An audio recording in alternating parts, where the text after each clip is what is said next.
I think for a lot of trans creators, a lot of it is geared towards cis people and geared toward helping cis people better understand what we are and what we're about. It is important to educate people to counter all of these ridiculous narratives they're putting out. I wanted to make content that was specifically for trans people. My goal is to help trans people understand our place in history. Hello, and welcome to Power Beyond Pride, a weekly queer change-making podcast bringing you voices and ideas from across our fierce and fabulous spectrum to transform our world. I am Maddie Bynum, the hostess with the mostest. I am, like I say all the time, a comedian, an actress, an activist, a lover of all things, passionate about many things, and very quickly, easily will block anybody and everybody. That's just who I am. I'm a Leo, so hear me roar. And I am also just in company with the amazing Daniel, my co-host. So Daniel, take it away. Hi, I'm Daniel, poet, author, Palestinian liberation agitator, and former fat kid. We are your co-hosts on today's Queercast journey. I'm very excited about today's guest. She's a Canadian writer, historian, and voice feminization coach. Sophie Edwards is the host of We Have Always Existed, a video series that explores the rich history of transgender people in the ancient Mediterranean and Near East. Welcome to Power Beyond Pride. Thank you. I've been accused of those things before, so let's see if they're true or not. I love it. Well, Sophie, thank you again for being here today. I hope you are enjoying yourself, even though we just got started so far. I hope that you are enjoying the banter between the two of us and look forward to more coming your way. Let's get started first off, can we just have a round of applause? Our first Canadian guest since we started the show. So awesome. Breaking the maple ceiling. The poutine ceiling. Good Lord. Yes. I want to ask two good things about Canada, or two interesting things about Canada. How is the process of what's going on with us in the United States affecting Canada, our big brother, as you are so eloquently called, in geography? And also, how does it feel just knowing that you are Canadian? Yes. So I was born in 1985. My parents are both born in Canada, but my mom's parents lived in Florida. So my parents moved down there to just live in Florida for a while. And they lived there until 1984. And they moved back so they could have their children here. They wanted to have Canadian kids. And I thank them for moving back every chance I get. Canada has a lot of problems. It really does. We are far from perfect. I think a lot of Americans view Canada as this beautiful, perfect, magical utopia. We're really, really not. We have a lot of problems. There's a lot of things about Canada I don't like. We have a lot of conservative governors. We don't have governors. We have premiers. But there's a lot of conservatism in Canada as well, and it's screwing things up left, right, and center. It's not far from perfect. Very far from perfect. But I'd rather live here than in the US. So I don't blame you. Not one bit. I don't blame you. I think a lot of Americans right now are starting to question their citizenship. Yes, I definitely agree. That's interesting and wonderful to hear. Like I said, Canada is, as you did put it, as Americans, we do view you as this utopian society, because the way it does preview to us, I would say definitely. How does it feel living in Canada, though? I will say, because y'all were one of the first countries to, across the board, legalize gay marriage and also other LGBT initiatives. So how does that feel as a Canadian? it's like in the US when like Roe v. Wade passed, like when it was a thing. It's great, but in many ways it feels very precarious.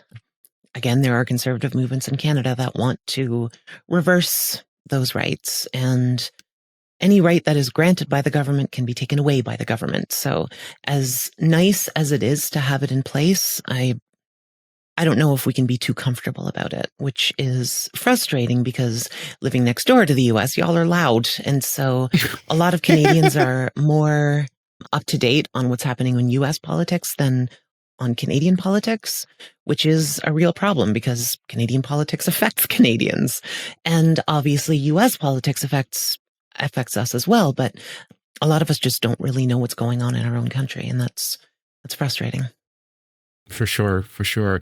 I mean, obviously, our president is doing his best to damage the relationship between our countries with tariffs, sparking boycotts and everything, with boycotts of liquor, which I think is really, really fascinating. What's been your impression of the internal narrative and changing dynamics that Canadians have with respect to the flaming dumpster south of your borders? It's so around the corner from my house, there's somebody who, for as long as I've lived in my neighborhood for about 4 years now, I think. And as long as I've lived here, they were flying a MAGA flag. And yeah, we have our share of conservatives here, and like far right conservatives too.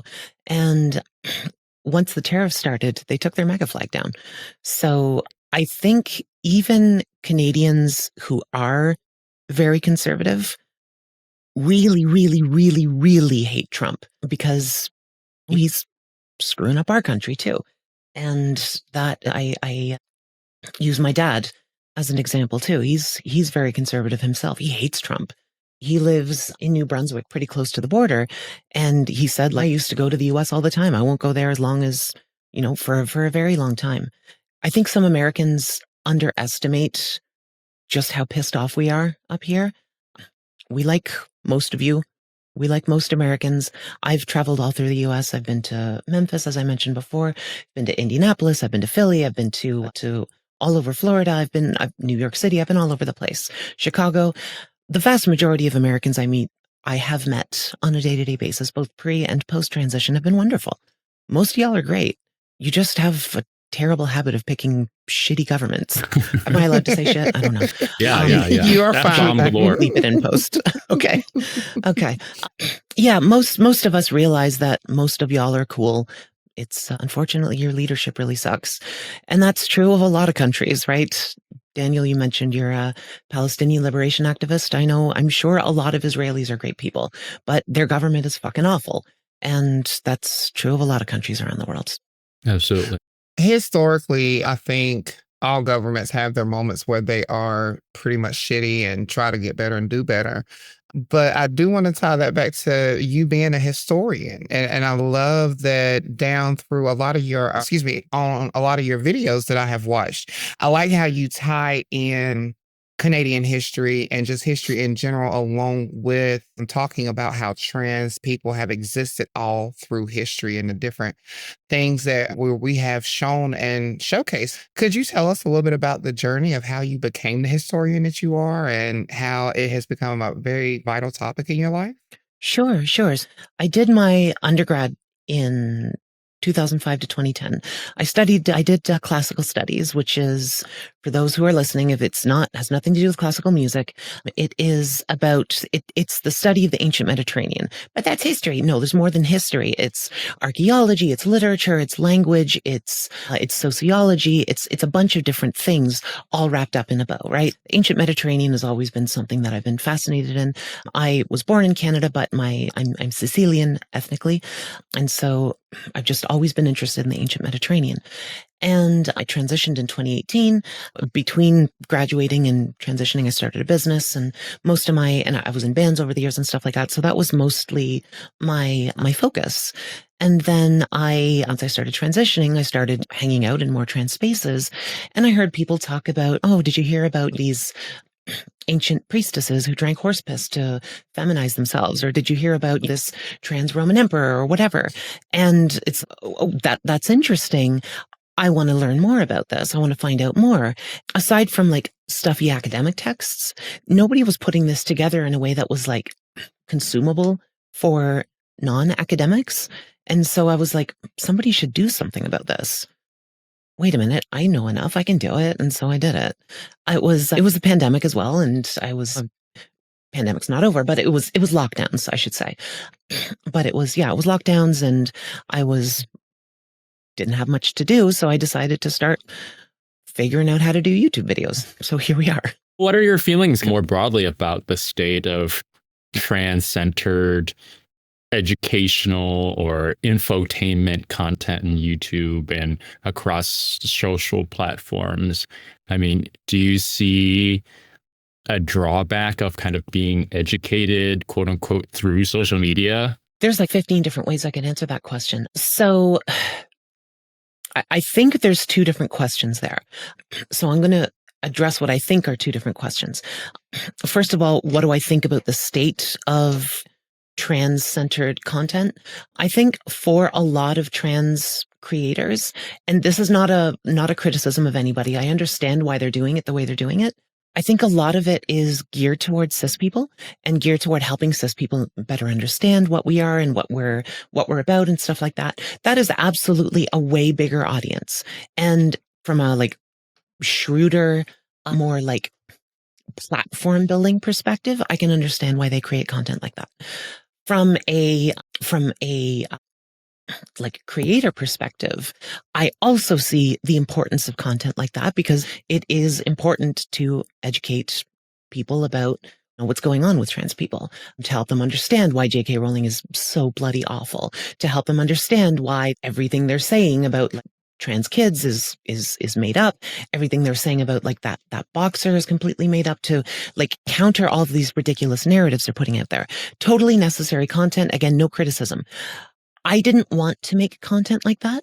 I wanted to make content that was specifically for trans people. Like it's not that cis people are not allowed to watch it. Please do comment, subscribe. All the cool kids are doing it, but like it's not.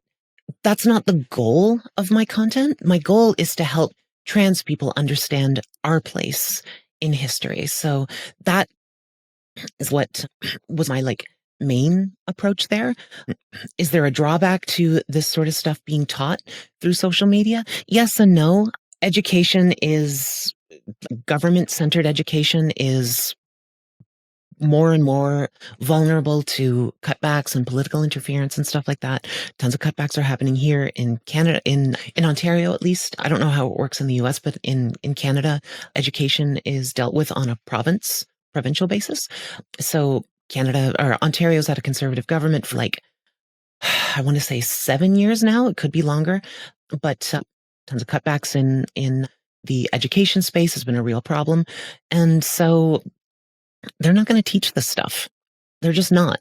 And so unfortunately, it is left to people like me to do it. And am I the most qualified person in the world? No, but I'm certainly not the least. And I try to be fairly in depth and fairly nuanced with the content I do create.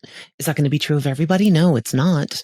But I don't know. It's far from ideal, but that's just capitalism in general. We're doing our best in a system that's not very good. So are you finding a lot of joy though in the process? Oh yeah, absolutely. There was a video that I did. In fact, two of the videos that I've done this year, they were more archaeologically centered. And I had people in the comments saying several people in the comments saying that like the videos moved them to tears. And that I thought was really beautiful. And it makes me grateful, because it means that I've properly conveyed the sense of wonder that I was feeling when I was researching this stuff. Because what you get in the videos is not necessarily stuff that I already knew. It's stuff that I'm researching and putting together. So I'm going along the journey with you and discovering all this stuff as I put it together. So I'm feeling this incredible sense of wonder. I'm able to convey it to other people. So yeah, it is very much enjoyable for me. I think secretly, though, everybody on the show currently today is a nerd. I think that's something that we all have in common.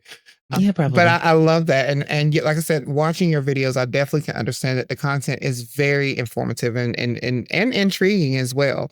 But I will say right now we have to take a quick break, but please stay with us, come back with us as we go on a journey with Sophie and talk about how the beautiful history of trans people. All right. Are you looking for a way to make your philanthropy more meaningful and more aligned with social justice? Meet New Moon Network. New Moon helps individuals, institutions, and foundations move their dollars where they matter most, into grassroots movements advancing the rights and self-determination of people in the sex trade. If you're a funder ready to move in solidarity with sex workers and survivors, this is your invitation to come learn about our movement and help fund meaningful advancement for sex workers' rights. Reach out to us today at contact@newmoonfund.org and take the next step toward funding with purpose. Your mission is vital. Let a great idea help you magnify its impact. As a queer-owned graphic design and digital development agency serving nonprofits, healthcare, and education nationwide since 2015, we're dedicated to growing, empowering, and activating your advocates. Our award-winning work speaks for itself. We deliver transformative change. Ready to see your impact grow? Book a session and let's get started at agreatidea.com. That's agreatidea.com.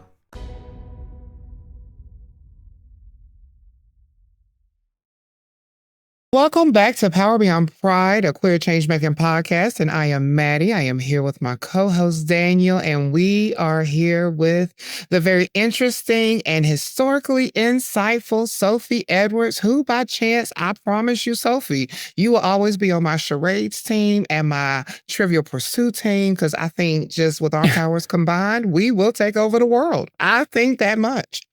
But I will definitely take this time. Daniel, I want to throw it back to you. You had the next question.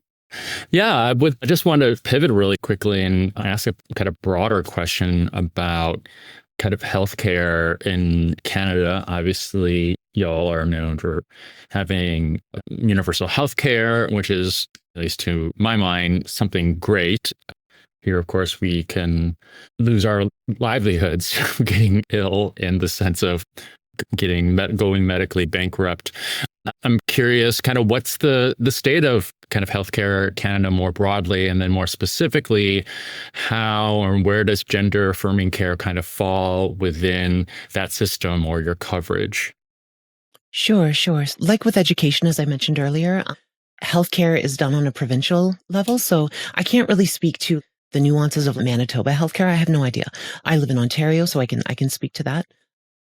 And again, because we have a conservative government, there's a lot of cutbacks that have been made in Ontario healthcare. It is very unfortunate because I'm a big proponent of universal healthcare. I think it is a good thing, actually, for people to not be sick. A bit of a controversial opinion, I know. Super radical idea there. But yeah, it is nowhere near as comprehensive as a lot of people in the US think it is. It is better than what you have, again, for sure. It is still, there's still a lot you have to pay for out of pocket. Again, there have been improvements made. Dental care was recently just added, but it's far from universal. It's only if you don't have benefits, and there's a bunch of different factors that you have to consider, like if you qualify or not. I have I've private healthcare through my girlfriend, so we live together, so she's got healthcare through her job, extended benefits, which covers things like dentistry and chiropractic and stuff like that, massage, that kind of thing. So yeah, it is far from universal. It could be a lot better, and it is currently being made a whole lot worse. In terms of trans healthcare, I didn't have a whole lot of trouble getting access to healthcare. It's interesting because my girlfriend is also trans, and she came out like a decade before I did or something. I don't remember exactly, but like a long time before I did. And for her, she was on like a 6-year wait list before she was able to start. I think it was 6 years. Don't quote me on that. But she was on a long wait list. Whereas for me, it was like, okay, you're trans. Let's go through the steps. Mhm. And so my doctor was like, she said to me, she's not going to put up any barriers that are not medically necessary. So it did take me a while to get on hormones. I had some health issues that I had to work out. Those were worked out. And then unrelated to being trans, we worked those out. And so I started on HRT. So it was fairly straightforward process. Those, again, like with being able to get married, it's awesome. Anything granted by the government can be taken away by the government. So it's actually kind of province specific where you can have, sorry, just a quick follow up. A province can be like, oh, we don't want to cover HRT or any kind of trans or gender affirming care. Yeah. And in fact, in Alberta, they're working on banning it. Alberta is our Texas, to give you a kind of a comparison, in that it's both like a really beautiful space, really beautiful country, like landscape. I mean, a lot of cool stuff, a couple of kind of like relatively like liberal bastions, and then a whole bunch of hicks. And they're working on banning it. That goes against the Canadian Charter of Rights and Freedoms. And so they're currently duking out in the courts over it. So. Well, Sophie, not only are you a historian and a knowledge plethora encyclopedia of all things Canadian, I see, you are very well rounded as a speaker, also as a writer. And I would like to bring some light to your body of work. So if you could pick one, I guess this is a crazy question as you are a writer, which is your favorite to write, fiction or nonfiction? I had a lot of fun writing fiction. I've got my novel, of course. I've got several short stories that I published. I also have a half-finished second novel sitting on my hard drive.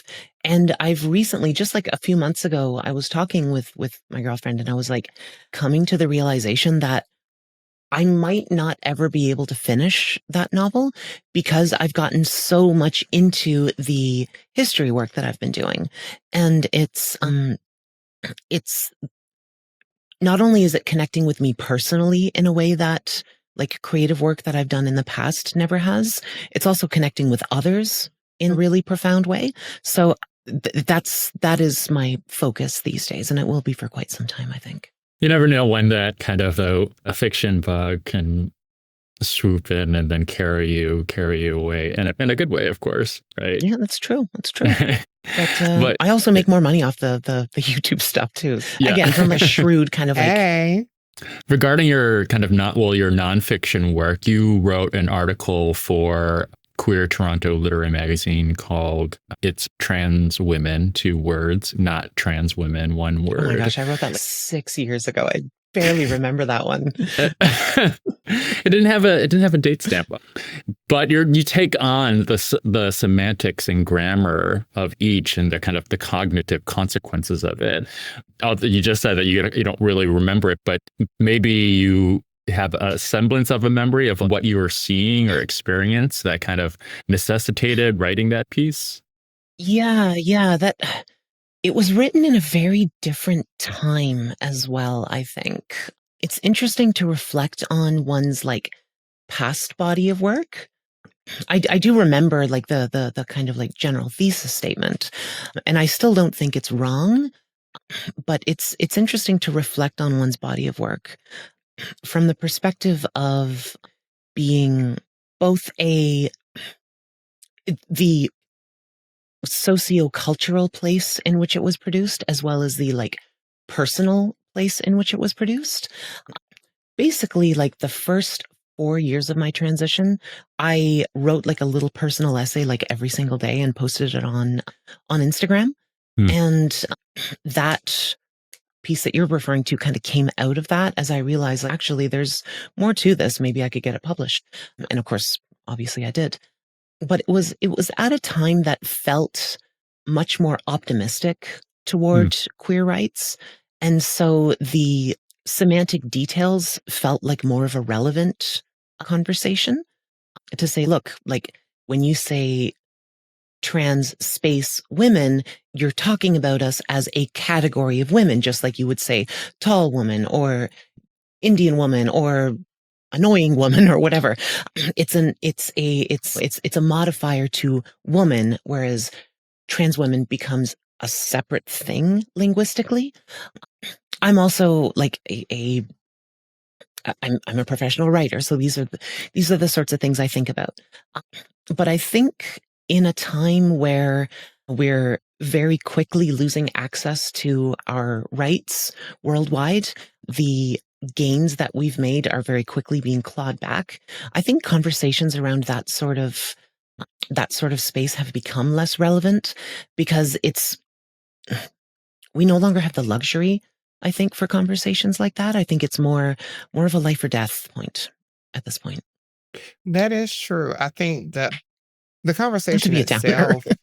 No. You're not. But I will say the conversation itself, I think, is always it's a constant push and pull because we have moments where the conversation does get pushed forward, and then there are always people that want to come and bring the conversation and pull it back. So I think that just knowing the difference between trans space woman versus trans woman, I think that is a big thing because I think a lot of times people like to just lump and group things in sections that shouldn't be lumped and grouped in the first place. Like we are not just a lump of people. We are a multifaceted community of people. And I think this should be very much individually exposed through it, all that. And speaking of that, like I know one of the things that you say we talked about that you do is voice feminization training. So how does that? What are the techniques that one uses? And I know I'm not asking you to give away a free class, but what would be some of the techniques that you do teach people whenever we are thinking about feminizing our voices? Sure. In terms of working through that sort of process, there are different muscles involved that we use in voice that we don't really think about because we just use them without really thinking about it. And a big part of the process of voice feminization is learning what those muscles are and learning how to directly control them. So a big one is your larynx, which is it's a collection of like cartilage and muscles and stuff in your throat. Your Adam's apple or Eve's apple is attached to it. And it is something you can take direct control over, but it's something a lot of girls don't know how to do. And a lot of guys as well. A lot of people don't know how to control their larynx independently. You can do, but it's a process of teaching girls how to control that, which is a bit of a weird process because like for most people, unless you've had some sort of horrible injury and you had to relearn how to walk, that sort of thing, most people haven't done anything like this since they were like literally a tiny little baby learning how their body works, right? Learning how to put your arm up, learning how to crawl, that kind of stuff. Most people haven't learned how to use their body in a different way. So in a lot of ways, the process would be just as weird as if I said, like, Maddie, did you realize you have a third arm growing out of your back? And then you're like, wait, what? How? And then you like start learning, like you start figuring out how to control it, that sort of thing. It sounds bizarre, but if you've never really directly used one of your muscles before, it's that unusual to try to access it. So for a lot of what I focus on is mindfully working through getting in touch with how your voice feels, which is difficult for a lot of girls I work with because I work exclusively with trans people. So I work exclusively with a population of people who've spent the vast majority of their lives dissociating from how they feel in their bodies. So to say like, how does that feel? Often the answer is, I don't know.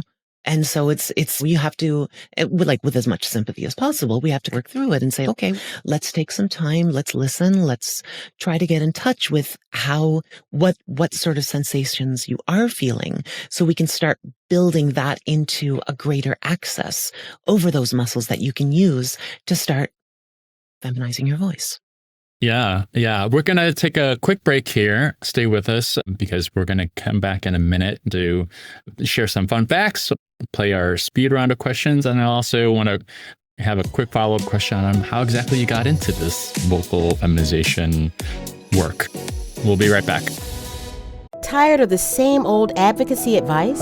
Get ready for a fresh perspective with The Idealist, the monthly newsletter from A Great Idea. We're the queer-owned agency that's been sparking change since 2015. Each month, The Idealist delivers a unique and inspiring approach to advocacy building straight from innovators across the country. Fuel your passion and discover new ways to grow, empower, and activate your community. Subscribe to The Idealist. It's your monthly dose of inspiration. Sign up for free at agreatidea.com/idealist. That's agreatidea.com/idealist.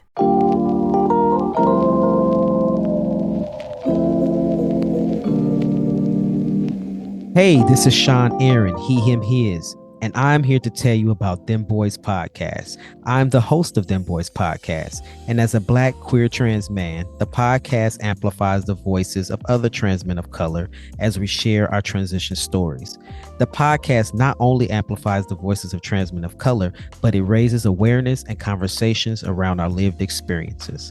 You can listen to the podcast by going to themboys.org/podcast. That's DEMBOIS.org/podcast. I hope to have you join us on the next episode.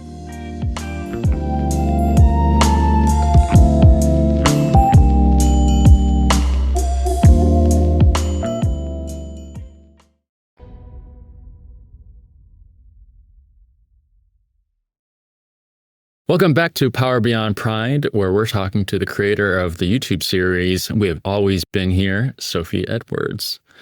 Following up with what you were talking about earlier, or before we went to break, how did you come to voice feminization work?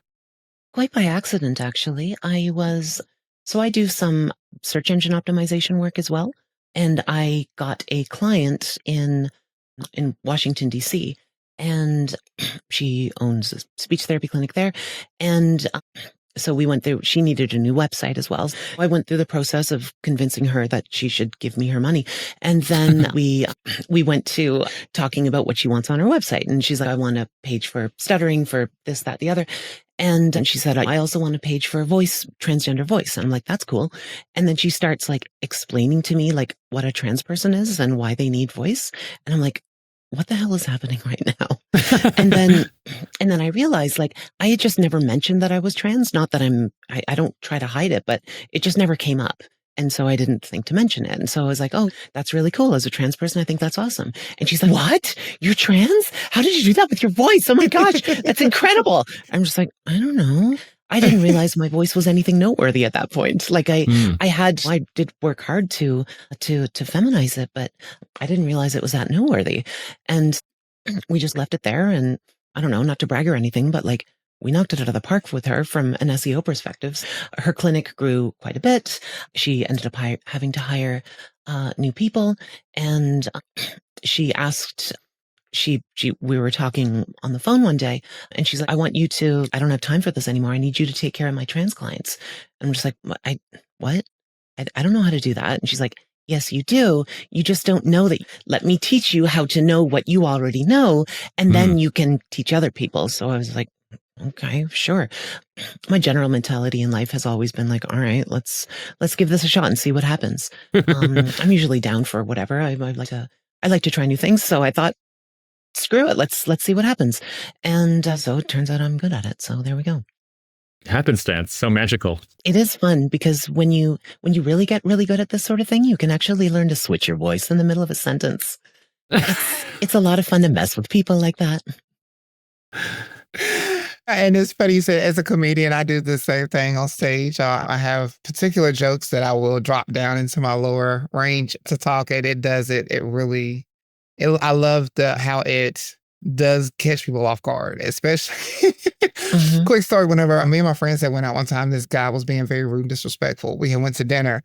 And so I got irritated with him after a while. And then so finally I just dropped my voice, and he was like, wait a minute, what's going on? And I was like, honey, everything that looks good ain't good. I need you to know everything that glitter ain't gold always. But I love how it just changes people's perspective and opens them up. So kudos to a great job as a voice feminization coach. That is a wonderful thing. Wonderful thing. Well, thank you. So we are now at the time of my favorite part of the show, which is called our speed round question time. So Sophie, this is the time where we get to get just a little intrusive, a little bit more invasive. It can get spicy. It can stay PG. It just depends on how we're feeling that day. Daniel, don't you feel? Just depends on how we're feeling if we get a little spicy or racy with the questions. But if you are game to play the game with us and have questions be asked to you, just say yes or no. Bring it on. All right. Awesome. So Daniel, I think you have the first question. I do. I'm curious, what is your favorite book that you're embarrassed to tell people that you love? I'm not really embarrassed to tell people stuff. Like, ever since I transitioned, like, that was the big secret in my life. And now it's, I don't know, whatever. I like what I like. So I don't think I have a book I'm embarrassed to tell people of. I'm sorry Love that may that. be a boring Hey. question or a boring answer, but Hey, that lets us know maybe you my have no book inhibitions. is that like embarrassing to just be like super just like plugging my own stuff. My book is the best. Buy it. No. Be shameless. I don't have any kind of like imposter syndrome, so I don't have any qualms about you should love it, you should read it, that kind of thing. I mean, and even Barbara Walters said it the best advertiser you have is yourself. So always put yourself out there. Do not be ashamed to plug yourself. Now, I do know that you like playing games, I think. I think that was something a little birdie told me. So what type of games do you like playing? My girlfriend works in the gaming industry, so we play a lot of games together. We played a game called Cult of the Lamb recently that was pretty fun. Personally, I just like to play Super Smash Bros. Because it's something I can pick up and then put down, right? It's not like I'm getting into it and sinking like 8 hours into a game. I can pick it up, I can play it for 20 minutes, I can move on with my life. I wish I were good at that. Then during the pandemic, I was like, all right, I'm going to get a Switch and I'm going to get good at it. And then I realized that I really don't need to involve myself with, with Well, I never games. said I was good at it. Yeah. I was about to say, it's not about being good, Daniel. I think my favorite game is always going to be Grand Theft Auto because after a long, hard day of dealing with people, it's good to run over somebody. So games are good. Like, it does allow you to get out that mental aggression to deal with. This is true. I mean, I am more of a button masher for sure, but like in Smash Brothers, if you don't even know how to get yourself from falling, like you can just fall off the terrain, and it's like womp womp, and your game is really over. So I can't even really do that. And if I do, I'm able to climb out, and it's just completely like I wasn't really doing other than smashing buttons. Fair. Yeah. Next question. Do you prefer small gatherings or big parties? I prefer to grab a small group of people at a big party. Mm. I like to be able to float from group to group. Okay, social Sounds great. butterfly, just fluttering all around. I like it. What was a moment in life that you felt that you were truly seen? The last video I put out got like a whole lot of views, and I was like really, really excited about it. And again, getting those comments from people being like, wow, this brought me to tears too, as I was like researching this stuff. So feeling the sense of awe that I felt, and then seeing other people feeling the sense of awe, it's like I've sufficiently conveyed to you how fucking awesome this stuff is. Yeah, that's awesome. Amazing. That's awesome. What is your favorite non-physical way to feel close to someone? Sharing music together. I love music. Learning, like sharing like my favorite music with someone, having them share their favorite music with me. That's my thing. This is like just a quick follow-up. Is there like an artist that if they say I'm into this, you're gonna have eyeballs emojis? I love heavy metal. I love like 70s soul and funk sort of stuff. I love a lot of different types of music. I don't know if someone's into Judas Priest or Dark Throne or something like that. I'm into it. If somebody's into doom metal, I'm into that. If someone's into like black metal, but black metal can either be like really progressive and anti-fascist, or it can be like literal Nazis. So you're either like, I want to be your friend, or stay the fuck away from me before I gouge your eyes out. So it's one of the two. Yeah. So I want to take you to channel your inner Miss Congeniality, if you remember the movie Miss Rhode Island. And so what would be your ideal first date? My ideal first date. Okay. An interesting conversation where it feels like this could continue, but we're just ending because we have to move on with our day. The environment doesn't really matter. I guess I'm not super bougie. I like dive bars. I like I like local coffee shops, that kind of thing. It's less the environment as much as it is the personal connection. For sure. What history book do you think everyone should read? The Odyssey. That's my first thought. But that's not a history book. I can hear people saying, come on, just give me a break. the Iliad and the Odyssey, they're such fascinating texts for so many reasons. And I could nerd out here for hours, but it is an oral poem. As far as we know, there was a city of Troy. It was destroyed. There were Greeks present. That is what we know of the historicity of the Trojan War. But, and roughly it was destroyed around 1250 BCE. Homer, if he was one guy, I'm not going to get into it, wrote the Iliad and the Odyssey in the 700s. So there's like a 500-year span of time where this story was passed down through oral poetry. And you can find the DNA of that in the entire process. So you can find descriptions of a sword from the 1100s striking somebody's shield from the 800s, and they're wearing a helm from the 1200s, and like all these different layers, and like, you can see that it was an oral poem, so a lot of the lines are repeated, and it's just an awesome, interesting story. Yes, it is. One of my favorites as well. So I would say, what would be, let's see here. Let's think of something juicy. Are you a hugger or a kisser when it comes to affection? I don't know, both, I guess. I do very much love hugs. Okay. I don't know. I like kissing too. Hey. I mean, they do go hand in hand together. I mean, yeah.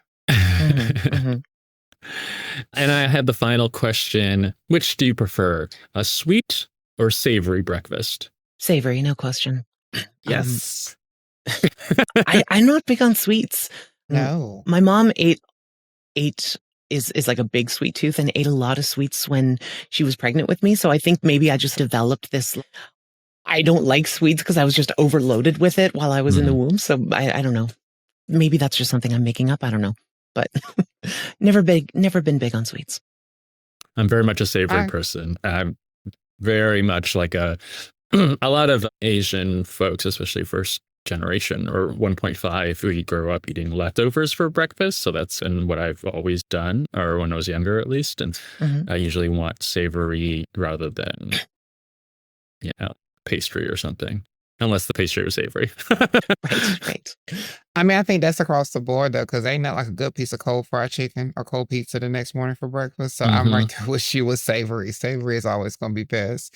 So we always like to always end our questions with this, Sophie. And what does power beyond pride mean to you? Just being yourself and putting what you want to put out into the world, regardless of what people think. Obviously, there's certain limits to that, but in terms of like creating your persona, creating your work, doing what you want to do in the world, it's just taking that power and pushing forward. For sure. And then one final question. What are some actions that people need to take or should take if they want to advocate for trans people? Oh gosh, listen to it's the same as like, what can you do as a white person to push back against racism?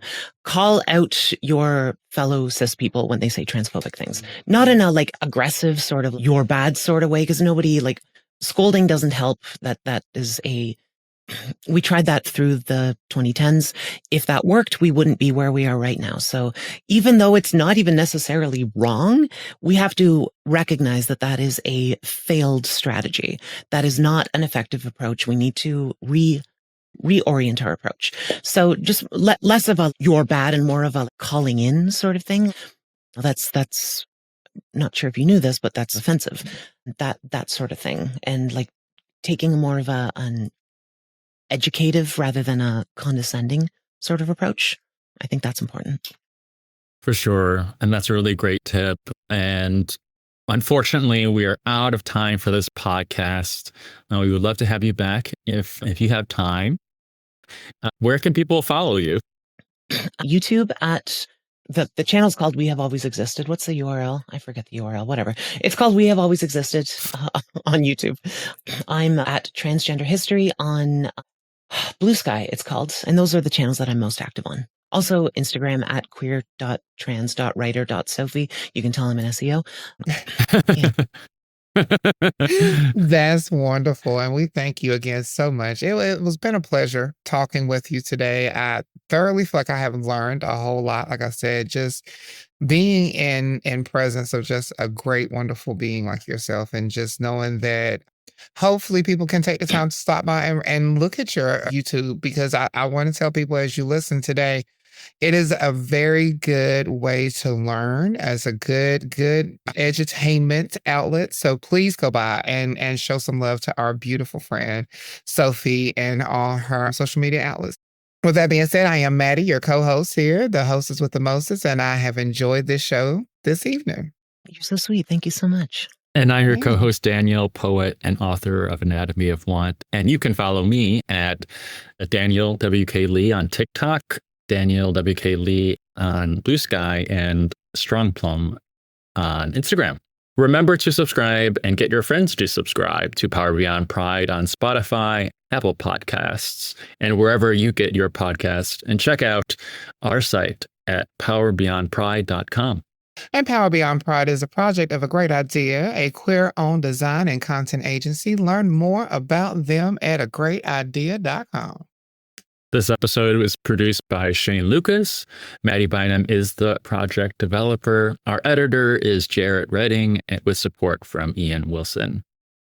And both me and Daniel here are two of the awesome hosts of the host team that we have here at Power Beyond Pride. And we invite you to send us your questions and comments so that we can always stay fresh and focused on things that need to be discussed. You can send them at powerbeyondpride.com. That's powerbeyondpride.com. And check out our new episodes each week. We look forward to queer change making with you next time. Thank you from all of us at Power Beyond Pride. Community organizers, are you ready to unlock new levels of impact? A Great Idea is offering a fantastic collection of free downloadable tools, helpful white papers, and so much more. As a queer-owned graphic design and digital development agency empowering change since 2015, we're dedicated to providing you with the resources you need to grow, empower, and activate your communities. Discover insightful knowledge and practical tools to enhance your work. Explore A Great Idea's free resources today at agreatidea.com/insights. That's agreatidea.com/insights. Your mission is vital. Let A Great Idea help you magnify its impact. As a queer-owned graphic design and digital development agency serving nonprofits, healthcare, and education nationwide since 2015, we're dedicated to growing, empowering, and activating your advocates. Our award-winning work speaks for itself. We deliver transformative change. Ready to see your impact grow? Book a session and let's get started at agreatidea.com. That's agreatidea.com.